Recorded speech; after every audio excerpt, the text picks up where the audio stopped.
It's me. Guess where we are? Oh, y'all know. You're not gonna guess. You're not gonna guess. Okay, but I have somebody really good in the chair, literally in the chair. They're gonna introduce themselves and they're gonna tell you where we are and who they are. Hey, this is Nancy. I am a. It's Nancy Clark, y'all. Nancy Clark. Okay, I'm sorry, interrupted. All right, I'm excited about this one. You know why? Because it's not what she does, it's who she is, and she's a really good friend of mine. Okay, all right, I'm just excited. I'll let you go back to her. Hold on. All right, I'm gonna let her formally introduce herself. This is crazy because this is not something that we would normally do. My name is Nancy, and I am the owner of a little hair salon in Somerville. It is my passion to do hair. What is this hair salon called, Nancy? So it's called the She Shed. I am excited to be part of the Summervillehousewife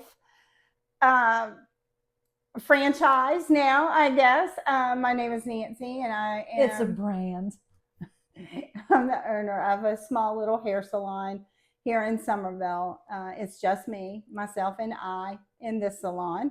Sole proprietor here, women owned, solely women owned, and I really enjoy doing hair. This has been the thing that I've always wanted to do my whole life. I did not know it. I have a degree in education. I was a teacher. I also have a degree in machine tool technology. I worked at Robert Bosch as an apprentice and went on to work production for several years. And then I had my child and I decided I want to own my own business. So I decided to go into the hair business. So you've been doing this a long time. So how long have you been cutting hair now? So let me think. I've been in the hair business now for 28 years. This year is 28 years.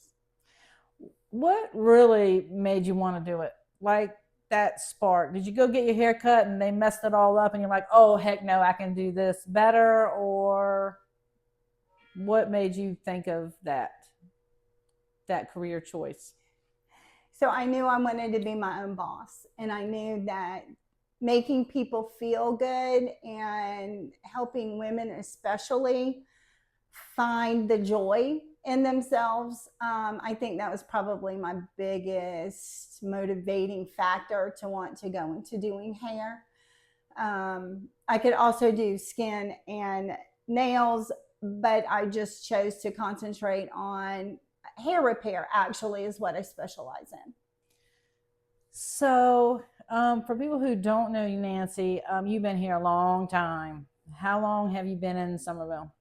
So I came to Somerville in 1976. My stepdad was in the Navy and we got stationed here.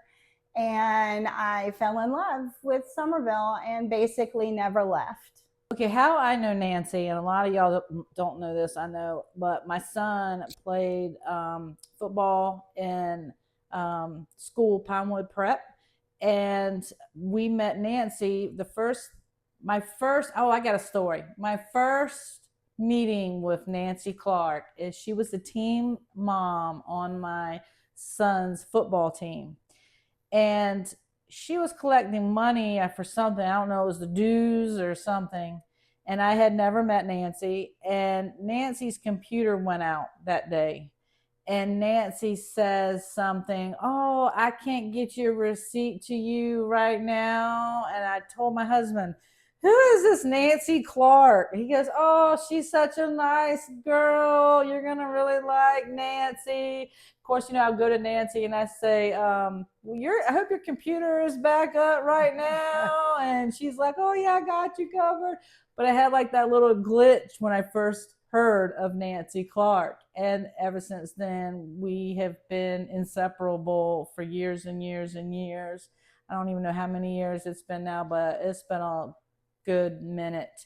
But my thing with Nancy is I came to know Nancy by having that love and compassion for all the young people and the commitment. Everything she's done in her life, she was so committed and so dedicated. Anything that she touches, but the people around her, like she really gives like her whole heart and her dedication to that. And because Nancy, you were the team mom there for a while. She's gonna make me cry. I didn't know that I was gonna tear up, but yeah, that was a very joyous time in my life when I was able to share that experience of being teen mom at a very small private school back then. It's not as big as it is now. In fact, I think the very first team that the boys were on when I got involved, I think there was maybe 16 boys, and the coaches just needed help. I mean, it's a lot to wrangle 16 boys and all of everything that is involved with sports. Back then, there wasn't really a whole lot of outside help.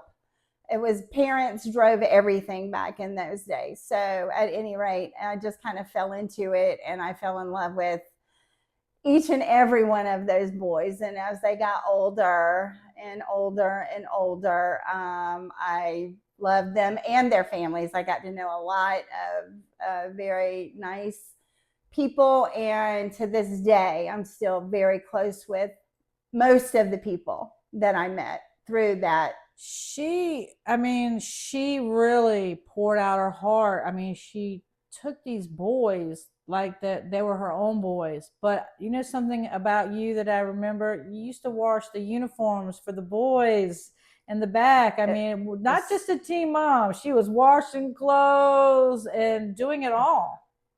Yeah. Yeah. I went through a washing machine and a dryer in the 8 years that I did it. So, yeah, and that's a true story. Yeah, I just couldn't fathom the idea of some of those boys going home and not being able to wash their uniforms for whatever reason. Not saying that their mothers wouldn't wash it, but they wouldn't actually deliver the uniform to their mom. And then they'd be coming back to the game being all stinky and stuff. So, anyway. Do you miss it? I do.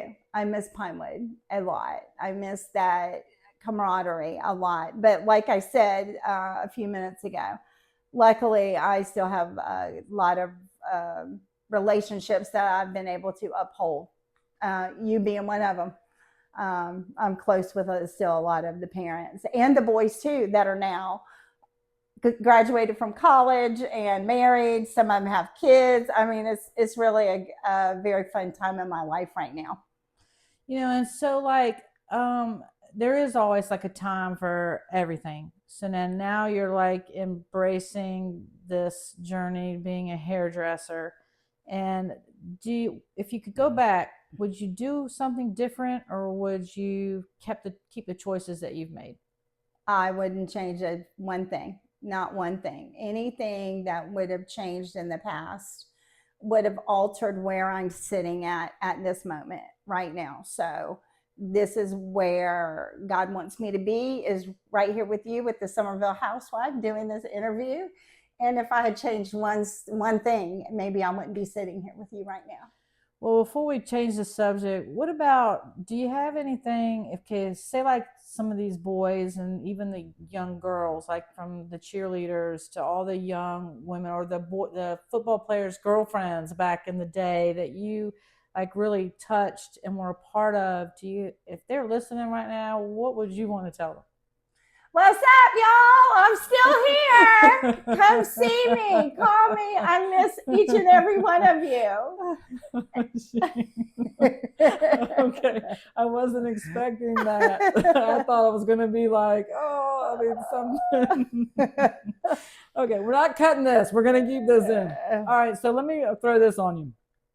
So as I'm sitting here in the chair, it's hard not to notice that you have signs in here.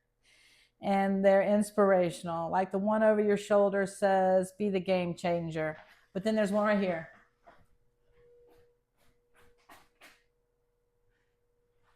Be fearless in the pursuit of what sets your soul on fire. Okay. So with that, what sets your soul on fire? Let's see, what sets my soul on fire? I would say I get the biggest joy in seeing people succeed. And if I have a part in that succession, is that right? Is that a word? If I have a small part in someone succeeding in their life, then that really gives me warm fuzzies. And having the childhood background that I have, I was a foster child. I was blessed to have the best foster parents, and they helped me see that serving others is really what sets your soul on fire. So, and I've learned to embrace that, and I've learned to live with it. I've learned to live that. So Nancy, do you think that having that foster care background, do you think that that's like what molds you into being so compassionate and so loving toward all the young people that you come in contact with? Because you were and still are a big role model, for so many young people. Do you think that that might have played a part in that? Oh, it definitely played a part in it. I was just very fortunate to be able to get into a very good Christian foster home. And I was very fortunate to be able to have foster parents that allowed me to be who I was and still uplifted me and embraced my quirkiness and embraced my individuality and told me that the sky was the limit. I could do anything I wanted to put my mind to.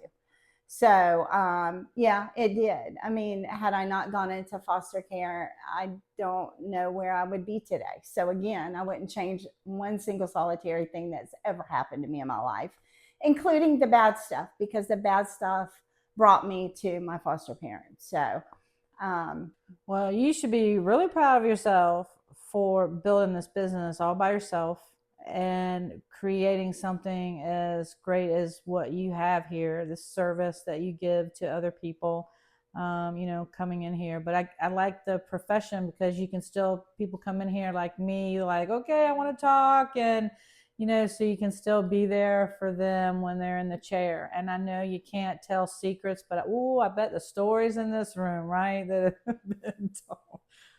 don't y'all want to know? I want to know. yeah. So what happens in the she shed stays in the she shed. And a lot of my clients do confide in me. And again, I think that's just part of it. And not that I think that I'm a wealth of advice or anything like that. Sometimes people just need to talk and to be listened to. So, well, you just have a huge heart for that, anyways. Thank you, Julie. All right, what's the biggest hardship or hurdle that you've had to go through to make it to where you are right now? Oh gosh, let's see. Myself, I think, probably, because with all of that childhood trauma comes baggage. So I'm constantly in the state of self improvement. And a lot of it is mental, a lot of it's physical, but the majority of it is mental. You've worked really hard, Nancy, to get here. So, and I'm really proud of you. Well, thank you. You're welcome. What's next for you? Like, where do you see yourself in 10 years? What's the next step? So the next steps are spending time with my husband. We're empty nesters. So we look forward every month to taking a trip. We are enjoying life. We're trying to find all the good food. We're basically back to dating again, kind of, sort of. He owns his business. I own my business. We're both very busy people. So we have to make ourselves a priority. So that is probably the next biggest place that I'm going to, because marriage is work all the time, every day. Marriage and business, but you've proven to be very successful in both. What advice would you give to younger people that have a vision and that maybe that want their own business. Do you have advice for those people? Yes. First and foremost, I would say be clear about your goals. Goal setting is vital. You need short-term goals, you need long-term goals. In order to reach those goals, don't be afraid to seek out older people who are in whatever realm you want to be in. Don't be afraid to seek older people out too, and really listen to the advice that they can give you. Because believe it or not, we do know what we're talking about, and we've already had the highs and the lows. So be smart and learn not to make some of the same mistakes that the older people made, because they will very graciously, more than likely, give you good advice. Okay, so what advice would you give to people taking care of their hair? Is there a certain routine that we are supposed to be doing? Are we supposed to be conditioning? Is it not for everyone? Are we supposed to be washing our hair once a week? I'm one of these people. I like to wash my hair once a day. Sometimes I like to wash my hair twice a day because I just do. And it makes me feel better. I don't know. I feel cleaner. No offense to people who only like to wash their hair once a month or whatever. But what is the protocol for that? Okay, so I would say the number one tip I could give you people is this. This is a wide tooth comb.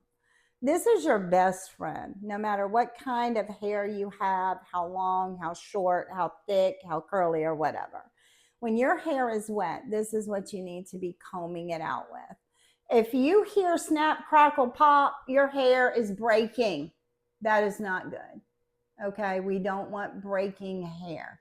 So when I'm combing my hair at night and I'm pulling it through and I'm tugging it all the way and I'm going through knots, it shouldn't be happening? No, Julie.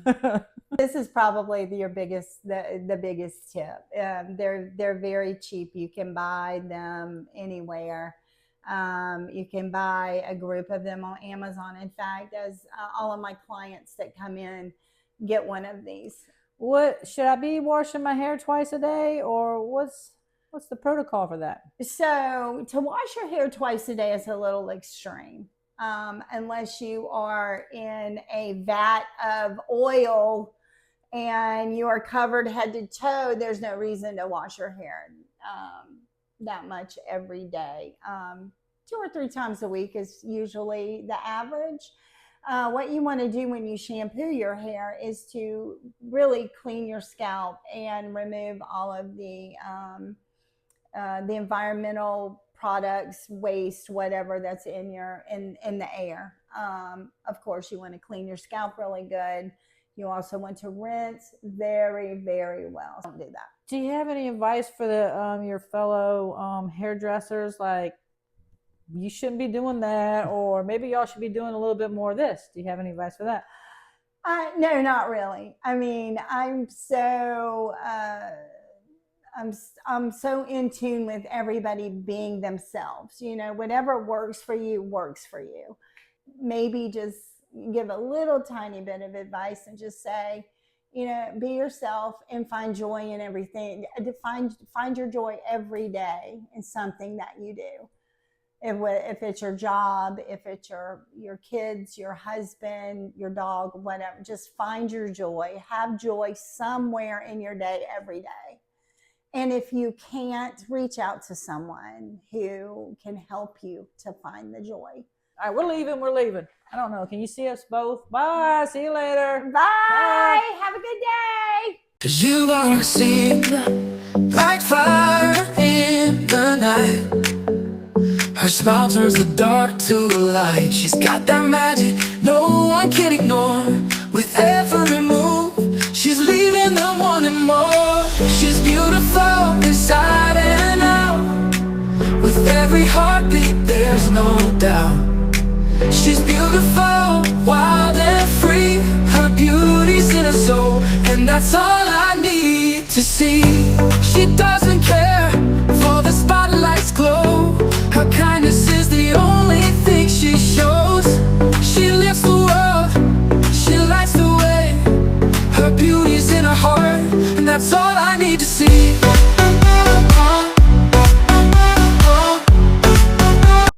Okay, so this sign, for those of you who know me and were with me for the Pinewood football, this sign was created by some moms for a appreciation gift for me. And on the back of this sign, the coaches and all of the players, I have their signatures on the back of it. So this belief sign, when the boys were playing football, that was their motto. That was their thing that they had it embroidered on the back of their jerseys. So believe was a big what's the word? The big motto. Yeah, the motto. So that's the reason for the belief. But this is one of the most precious gifts that I own to this day. And every time I look at it, I see all the boys and their parents, and it just makes my heart happy. Oh, she's crying. This is what I have to hug people. Oh, I love you, girl.